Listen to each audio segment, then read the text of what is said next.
దేవునికి స్తోత్రం. మీ అందరికీ ప్రభు పేరిట వందనాలు తెలియజేస్తున్నాను. ఈరోజు దేవుని లేఖన భాగాన్ని చదువుదాం. మొదటి దినవృత్తాంతాల గ్రంథము 29వ అధ్యాయం 15వ వచనం.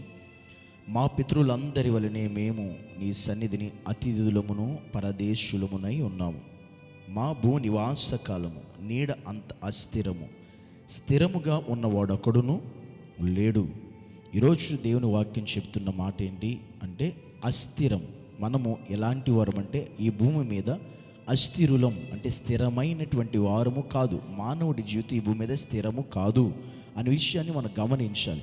మరి ఎవరు మన ఈ భూమి మీద అంటే అతిథులు అంటి వారము. అంటే అతిథులు ఎవరైనా ఇంటికి వెళితే 2-3 రోజులు మాత్రమే ఉండి వెళ్ళిపోతారు, స్థిరంగా ఉండిపోరు. మనం కూడా అతిథులం లాంటి వారమే ఈ భూమి మీద మానవులుగా. ఎందుకంటే ఇది దేవుడు పెట్టిన నియమం మానవులకి, మనుషులకి. రెండోది, మనం పరదేశులం అని దేవుడు మనతో మాట్లాడుతున్నాడు. మనం పరదేశం అంటే ఈ దేశానికి సంబంధించిన వారమైతే మనం కాదు. అంటే మనిషికి, మానవుడికి మరొక దేశం అనేది ఉంది అనేది దీన్ని బట్టి మనం అర్థం చేసుకోవాలి. ఈ భూమి మీద మన నివాసము నీడవలే ఉన్నదని, ఎవరు కూడా ఈ భూమి మీద ఎంతో కాలం ఉండలేరు, ఒక్కడును కూడా ఈ భూమి మీద నిలవగలివాడు లేడని బైబిల్ చెప్తుంది. నిజమే. ఈరోజు మనుషులు, మానవులు ఈ విషయాన్ని మరచిపోయి జీవిస్తున్నారు. మనకి ఈ భూమి స్థిరమైనది కాదని, ఇక్కడ మనం స్థిరంగా ఉండలేమని, ఇక్కడ మనం కొంతకాలమే జీవిస్తామని, అనగా మరణముతో మన జీవితం ముగించబడుతుంది. అప్పుడు మనం ఎక్కడికి వెళతాం? మన ఆత్మ ఏమైపోతుంది? మన పరిస్థితి తర్వాత ఏంటంటే ఇదే దేవుడు పెట్టిన నియమం మానవుడికి, మనుషులకి. అది మరణం అనేది మనకి ఏం జ్ఞాపకం చేస్తుంది అంటే, మనది ఈ దేశం కాదు, మనది ఈ ప్రాంతం కాదు, మనం ఇక్కడ స్థిరంగా ఉండలేం. మరణముతో మనం ఈ ప్రదేశాన్ని, భూమిని విడిచిపెట్టేయాలి. విడిచిపెట్టిన తర్వాత మరి ఎక్కడికి వెళ్తాం అంటే దేవుడు మన కొరకు ఏర్పాటు చేసిన పరలోక రాజ్యం అనేది ఒకటి ఉంది. మనం గనక ఈ భూమి మీద ఉన్న ఈ జీవితంలో నమ్మకంగా, యథార్థంగా, దేవునికి మహిమకరంగా బతికితే మనం నిత్యము యుగయుగాలు తరతరుండి ఆ పరలోక రాజ్యం చేరతాం మరణము తర్వాత.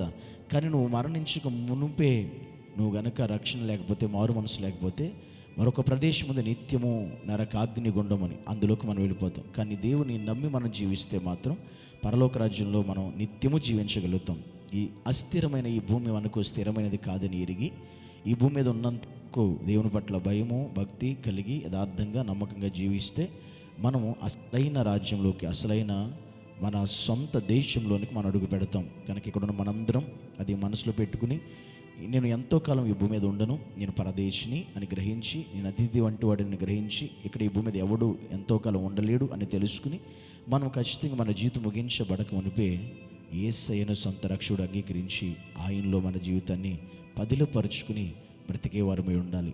అలా ఇంకెవరైతే లేరో వారందరూ కూడా నిశ్చయముగా, ఖచ్చితంగా క్రీస్తుని ఎరిగి సొంత ప్రదేశమైన పరలోక రాజ్యం చేరాలని ప్రభు ప్రేమతో ఈరోజు ఈ మాట మన దేవుడు మనతో మాట్లాడుతూ ఉండగా, మీలో ఇంకెవరైనా కనుక ఒకవేళ ఇదే స్థిరం అనుకుంటే ఆలోచన తీసేసుకుని, మనం ఈ లోకన స్థిరము కాదు, మనం పరదేశం అని గ్రహించి దేవుని సత్యంలో మనం జీవించి నడుచుకుందాము గాక.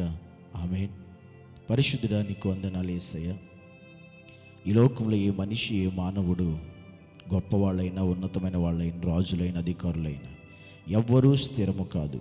అందరము అస్థిరమైనటువంటి వారమే.